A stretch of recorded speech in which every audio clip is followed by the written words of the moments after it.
درد کتنا بھی ہو اللہ کے آگے رونے سے سکون میں بدل جاتا ہے۔ صرف نماز روزے کے بدلے جنت نہیں ملتی، مخلوق خدا کا احساس بھی کرنا پڑتا ہے۔ جن کا یقین عرش والے پر ہو وہ فرش والوں کی باتوں پر دل چھوٹا نہیں کرتے۔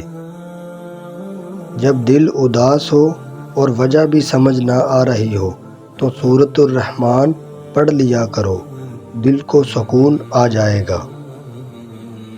کہانی کا مکمل ہونا ابھی باقی ہے، آزمائش کے بعد معجزے ہونا ابھی باقی ہیں۔ نماز پڑھنے سے صرف دنیا کی مشکلیں ہی ختم نہیں ہوتی بلکہ موت کے بعد کی منزل بھی آسان ہو جاتی ہے۔ کیوں لوگ مرنا آسان لگتا ہے؟ کیا قبر، حشر، حساب کتاب سب مذاق لگتا ہے؟ اور دلوں کو سکون تو اللہ پاک کے ذکر میں ہے۔ شفا بن جاتی ہے وہ آنسو جو تہجد میں بہائے جاتے ہیں۔ کن کہتا ہے اللہ اور ایک پل میں مقدر بدل جاتے ہیں۔ ایک نماز میں اگلی نماز کی توفیق مانگنے سے بہتر کوئی دعا نہیں ہے۔ صبر کے ساتھ اس کے فیصلوں کا انتظار کرو، بے فکر ہو جاؤ۔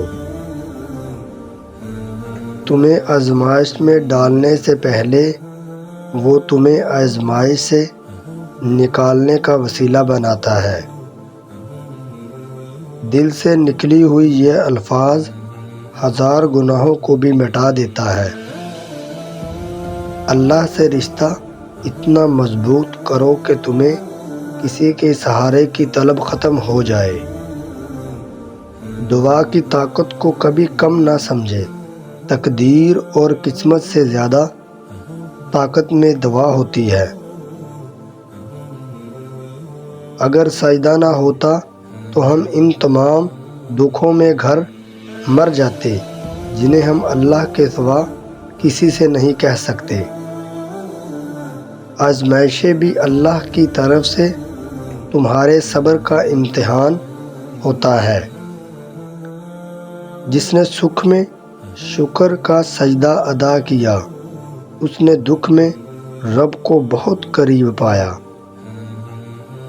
تقدیر کے لکھنے پر شکوہ نہ کیا کریں، آپ اتنے عقل مند نہیں کہ اللہ پاک کے ارادے سمجھ سکیں۔ کون کہتا ہے خدا نظر نہیں آتا؟ وہی تو نظر آتا ہے جب کوئی نظر نہیں آتا۔ تم وہ مانگتے ہو جو تمہیں اچھا نظر آتا ہے اور اللہ پاک تمہیں وہ عطا کرتا ہے جو تمہارے لیے اچھا ہوتا ہے۔ اللہ کی محبت کا اندازہ بھی کمال ہے۔